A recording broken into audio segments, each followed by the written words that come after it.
picture to. Huwag kasamang sabaw. Yung picture doon, yellow lang. So, lalagay ka. Sa picture yung yellow. Yung yellow lang. Ayan o, kunin mo yung sandok. Saan? Ayan, ayan. Tapos, huwag mo isama sabaw ah. Para, sayang. Hindi kita sa wala o.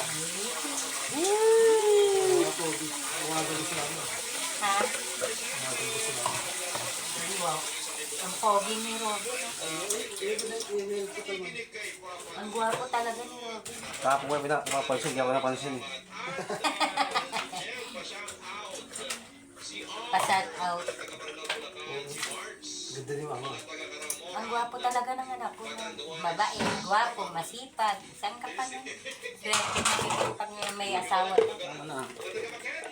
Tama nga naman. Ang naantay yung moment, tina.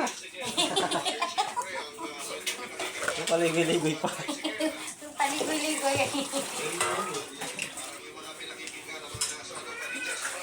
Daw, sabi ni Nicole.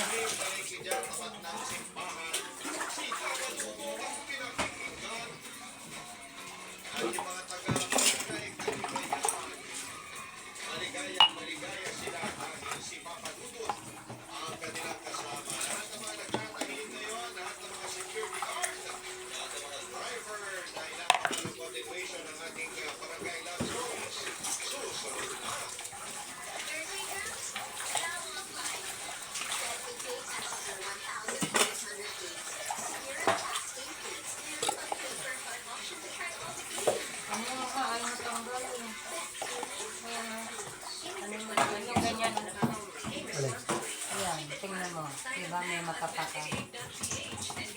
Ano yan, ang lugaw. Sino?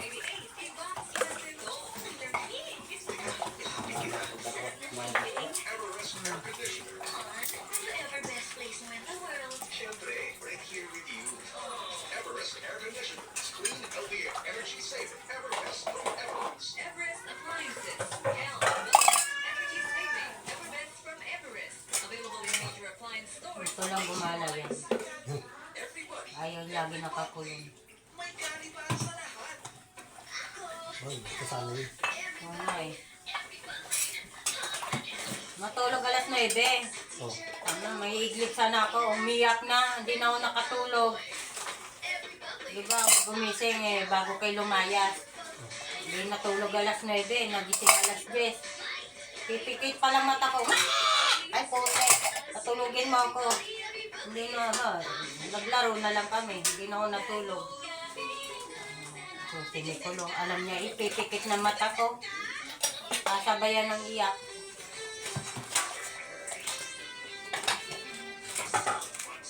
Ano? Nagulit ka tumawa yun. Hindi na umiyak, tumawa na.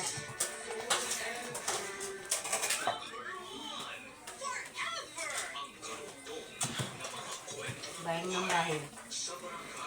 Ganun yung pag may sikol, naglalambing. Kinabukasan ay maaga akong nagising para ipaglabanan si nanay. Ginawa yaya yung anak niya. Nagbibideo kay gamit ang cellphone niya. Rinig ko ang masayang tawag niya kahit papaano ay masaya na rin po ako. Nagmadali akong tapusin ang labahan para lamang makabanding si nanay. Excited ako makakwentuhan siya. Kaya lang pagkatapos ko maglabas ay natusan niya akong ayusin ang lasa ng adobong niluto ko ng gabi. Agad ko naman yung ginawa Pa! Ayos ko naman. Dali lang. Natuwa siya dahil masarap ang adobo. Natuwa rin ako dahil napasaya ko naman siya. Noong time na akala ko ay pwede ko na siyang makakwentuhan ay bigla siyang umalis para puntahan daw ang mga barkada niya.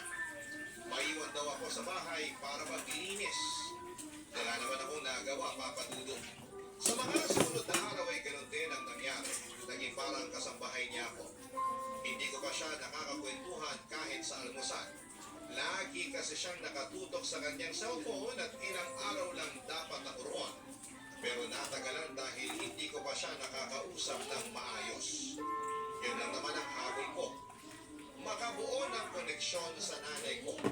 Pero parang iniiwasan niya yun. Habang inilalapit sa akin ang ibang obligasyon, papadudot.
Matatagalan pa ng konti bago ako mag-open up sa'yo.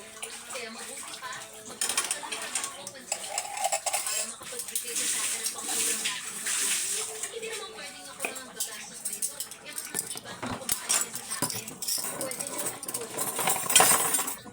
Ulit po ako ng 4,500 na natira sa akin. Bigay po ni tatay. Ayun naman pala. Bakit hindi ko binigay sa akin yan? Nakarating mo lang. Hindi ko naman po alam na kailangan niya ng pera. Walang taong hindi kailangan ng pera, Risha. Sa tatay mo yung kaingin na yan. Parehas na parehas kayo. Parang hindi ginagamit ang utak. Magkamama kayo. Nahihiya lang po kasi ako makipag-usap sa inyo. Hiya? May magagawa ba yan? Wala naman iba. Yan ang sinasabi ko lagi sa tatay mo doon. Puro hiya ko dahil. Umutang siya sa mga kakilala niya para may malaki kami pera. Pero anong ginawa niya? Masyadong pinairal ang pride.